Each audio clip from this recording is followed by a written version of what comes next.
You have been the strong one for everyone around you.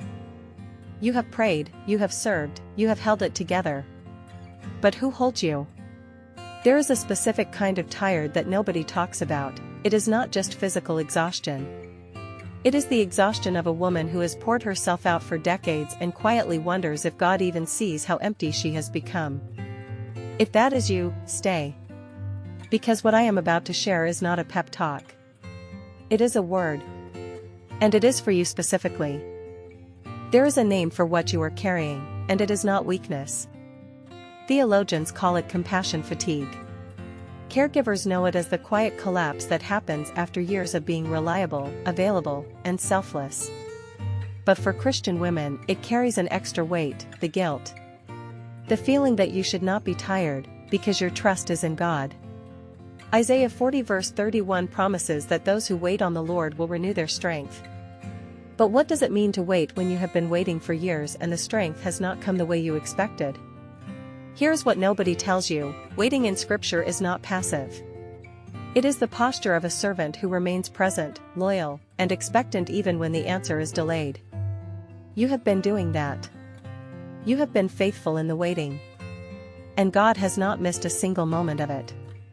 But there is something He wants to say to you about this season, something that changes everything. Keep watching.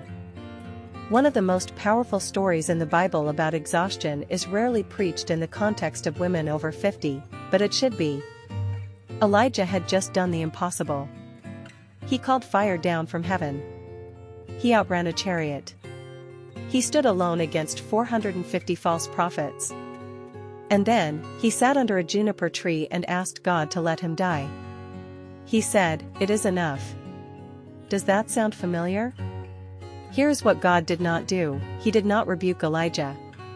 He did not send a sermon. He did not demand more. He sent an angel who touched him gently and said, "Arise and eat. The journey is too great for you." God's first response to Elijah's collapse was not correction. It was care. He let him sleep. He fed him twice. Because before God could use Elijah again, He had to restore him. And that is what He is doing with you right now. This season of exhaustion is not abandonment. It is the juniper tree moment, where God meets you, not with demands, but with bread and rest and the quiet whisper, "You are not done." Stay with me, because in a moment I am going to show you what comes after the tree. There is a lie that has been woven into the identity of strong Christian women. And it sounds holy, which is why it is so dangerous. The lie is this: your worth is your usefulness. If you are not praying for someone, serving someone, holding someone together, you are somehow less faithful, less needed, less worthy of God's attention.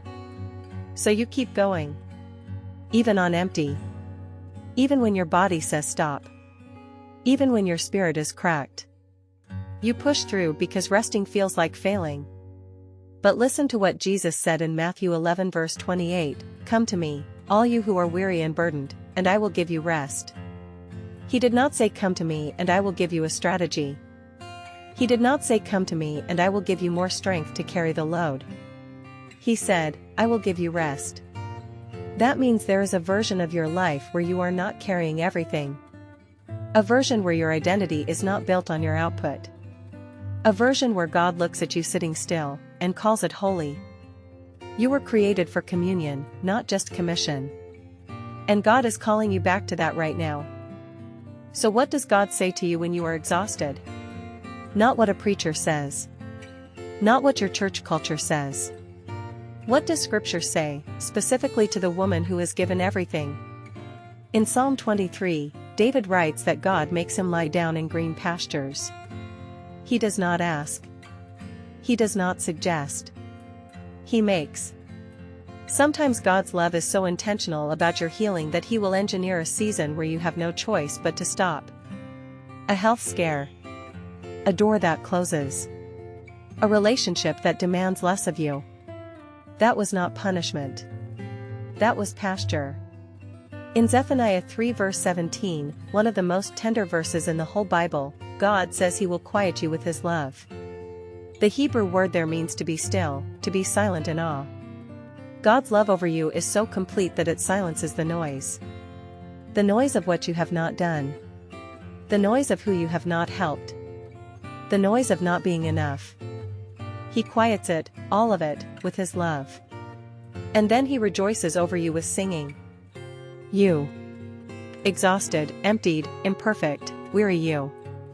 He sings over you. Let that land for a moment before we move on.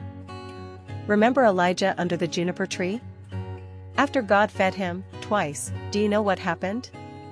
Elijah walked 40 days to Horeb, the mountain of God. The place where Moses had stood. The place where the burning bush appeared. He went from collapse to encounter.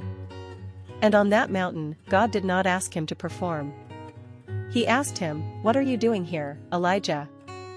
It was not accusatory. It was an invitation to speak the truth. To say, I am alone. I am afraid. I have done all I know to do and it is not enough. And God said, go stand on the mountain.